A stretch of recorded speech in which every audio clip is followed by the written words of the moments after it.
വെറും 10 മിനിറ്റിനുള്ളിൽ ഉണ്ടാക്കിയെടുക്കാൻ പറ്റുന്ന നല്ലൊരു നെയ്യപ്പത്തിന്റെ റെസിപ്പിയാണ് ഞാൻ ഇന്നിവിടെ കാണിക്കുന്നത്.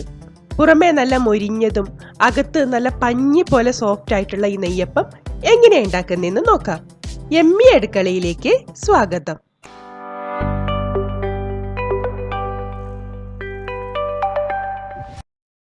നെയ്യപ്പം ഉണ്ടാക്കാനായി ഞാനിവിടെ 2 കപ്പ് പച്ചരിയാണ് എടുക്കുന്നത്.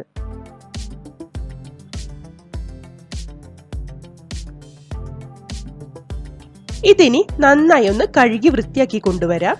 അരിയൊക്കെ ഇവിടെ നന്നായി കഴുകി എടുത്തു കൊണ്ടുവന്നിട്ടുണ്ട്. ഇനി ഇതിലേക്ക് കുതിരാൻ ആവശ്യമായിട്ടുള്ള വെള്ളം ഒഴിച്ചു കൊടുക്കാം. ഇനി ഇത് മിനിമം ഒരു 4 മണിക്കൂറെങ്കിലും നമ്മൾക്ക് കുതിരാനായി മാറ്റി വെക്കാം. ഇപ്പൊ ഏകദേശം ഒരു 4 മണിക്കൂറൊക്കെ കഴിഞ്ഞിട്ടുണ്ട്. ഇനി നമ്മൾക്ക് മൂടി തുറന്ന് നോക്കാം. പച്ചരിയൊക്കെ നന്നായി കുതിർന്ന് വന്നിട്ടുണ്ട്.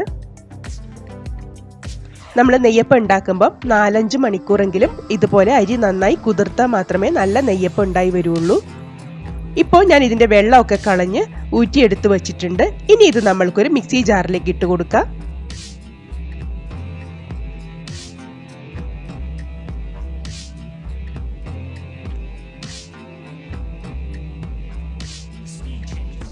ഇപ്പോൾ അരിയൊക്കെ ഞാൻ മിക്സി ജാറിലേക്ക് ഇട്ടിട്ടുണ്ട്. ഇനി 2 കപ്പ് പച്ചരിക്ക് 1 കപ്പ് ചോറ് ചേർത്ത് കൊടുക്കാം. ഞാനിവിടെ മട്ട അരിയുടെ ചോറാണ് എടുത്തിരിക്കുന്നത്. ഇനി ഇതിലേക്ക് ഒരു 4-5 ഏലക്കയുടെ തോല് കളഞ്ഞതിന് ശേഷം തരി മാത്രമായി ഇട്ട് കൊടുക്കുന്നുണ്ട്. അതേപോലെ തന്നെ ഒരു 1/2 ടീസ്പൂൺ നല്ല ജീരകവും ചേർത്ത് കൊടുക്കാം. ഇനി ഇത് അരയ്ക്കാൻ ആവശ്യമായി ഞാൻ വെള്ളമല്ല ചേർക്കുന്നത്, 1.25 കപ്പ് ഉരുക്കിയ ശർക്കരയാണ് ചേർക്കുന്നത്.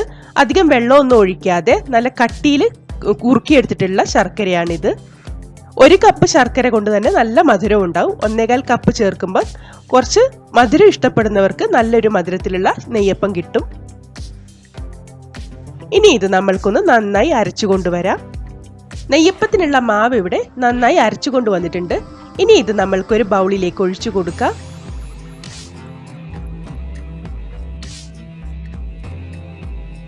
ഞാനിവിടെ വെള്ളമൊന്നും ചേർക്കാതെ ശർക്കരയിലാണ് ഈ മാവ് അരച്ചെടുത്തിരിക്കുന്നത്.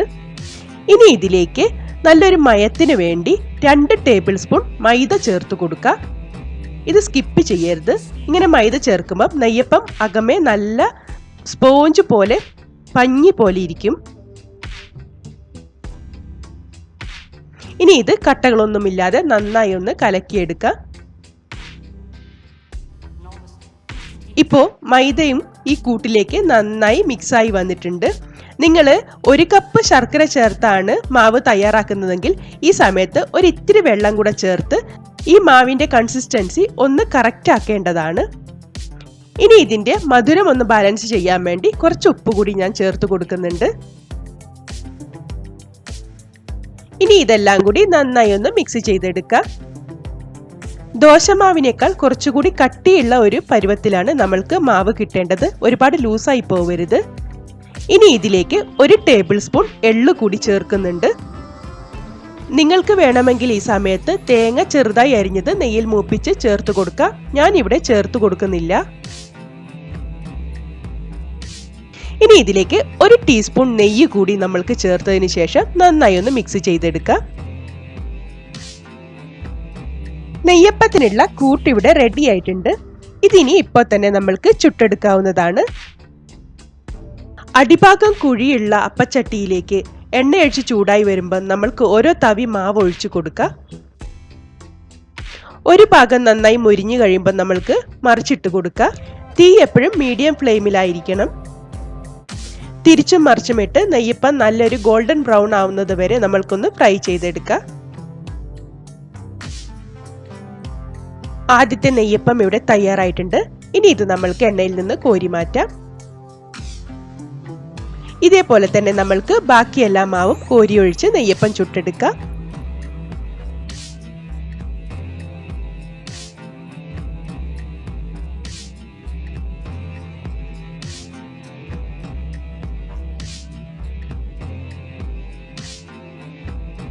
നെയ്യപ്പം കഴിക്കാനൊക്കെ തോന്നുമ്പം വളരെ പെട്ടെന്ന് ഉണ്ടാക്കിയെടുക്കാൻ പറ്റുന്ന ഈ നെയ്യപ്പൻ റെസിപ്പി നിങ്ങൾ എല്ലാവരും ഒന്ന് ട്രൈ ചെയ്ത് നോക്കുക. വിഷുക്കണിക്ക് നമ്മൾ കണി വെക്കാൻ ഉണ്ണിയപ്പോ നെയ്യപ്പോ ഒക്കെ വെക്കുന്ന കൂട്ടത്തിൽ നെയ്യപ്പം ഇതുപോലെ ഒന്ന് ഉണ്ടാക്കി നോക്കൂ, എല്ലാവർക്കും ഇഷ്ടപ്പെടും.